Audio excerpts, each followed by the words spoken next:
And everyone, this is the conversation that I have been waiting for. I have been looking over at producer Mike for the last week since my good friends, the best doubles team that has ever walked planet Earth, Bob and Mike Bryan, agreed to come on the show. I looked at Mike and I said, let's let it rip, Tater Chip. Let's go. Bob and Mike, how you guys doing? Good. How you doing, Andy? Great.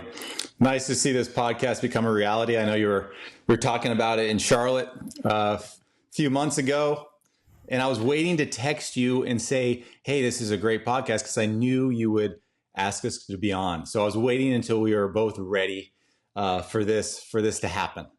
Yeah, I think, Mikey, correct me if I'm wrong, if my suspicion of Bob is accurate.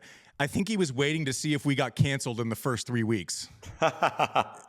Is that a more accurate representation? No, man, you're rocking and rolling. But yeah, we had a fun time in Charlotte in December for your foundation, and we told a few stories at your dinner. And You're like, I think I'm going to start a podcast, and you got to let it rip. Let it rip, Tater Chip. So they don't need me to read off their accolades and superlatives, but I will. The most important part to me personally is being unbelievable teammates during Davis Cup.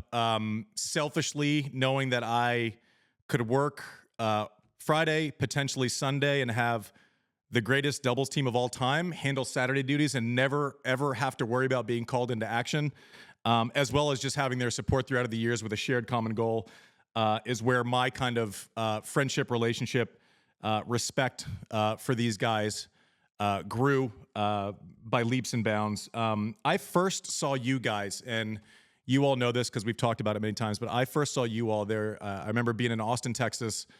I was probably like 7 or 8 years old.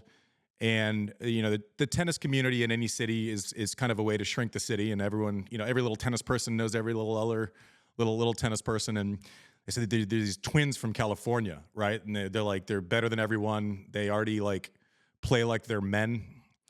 And there was this whole thing about you two, were you actually going to play each other? Because Mikey, tell us what, like your parents didn't let you actually play against each other, right? So like this was like the big rumor mill in junior tennis in Austin, where you guys would get to the semis or finals, and then your parents were like, "No, sir, you're not actually playing each other."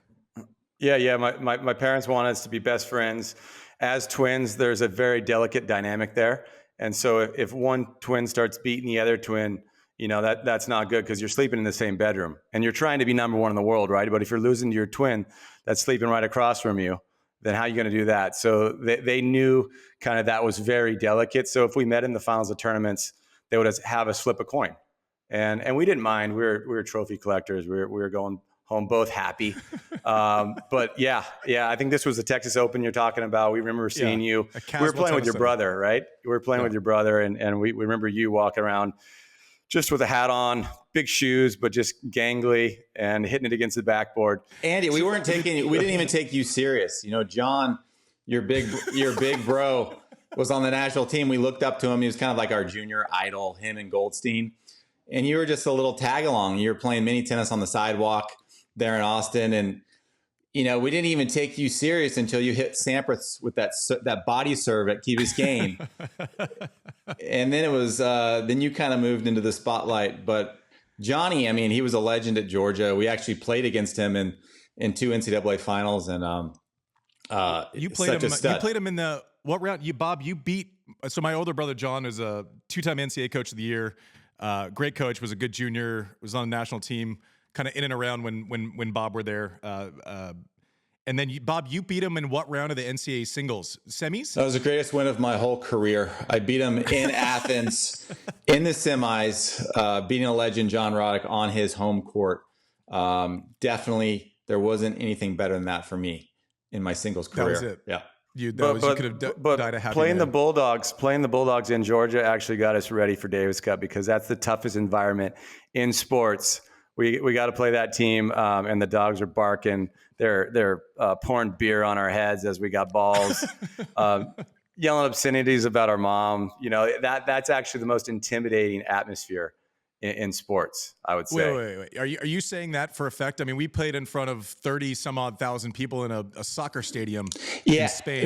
You think that Bulldog was Nation pretty tougher? that was pretty intimidating. I mean, it was dizzying to look up and see all the Spanish fans in Sevilla. Yeah, that was cool. But this, when they're getting personal and they're talking about your mom and you can understand the language, and these drunk fraternity guys are just out for blood. You pull your hat down and you try not to look up, because if you make eye contact with these guys, it's over. But that was crazy. Athens, Georgia, nothing like it. I wish the NCAAs would go back to Athens. 6,500 barking dogs, nothing like it. I've been forever a fan of UGA. My brother went there. I would have gone there had I gone to college. But you talk about Kathy Bryan, you're dead to me. So I'm just saying right now, Bulldog Nation, you're dead to me forever. Kathy Bryan is a saint. She doesn't have no enemies. How dare you say something to her? You pricks. Love Kathy Bryan, love Wayne Bryan. Always, like when you guys were on tour kind of young also, and had or still have your personalities, which if you don't know the person can kind of get under skin. I played that role for a while. You guys never shied away from a battle. I think Mike's thing where he was ready to ask for forgiveness after the fact. Maybe sometimes. But I always remember, you remember the people that are like really kind to you before you've earned kindness on the tour, right? And your parents were like that from day one, and you all were like that because you were a little bit more established on tour when I came on from day one.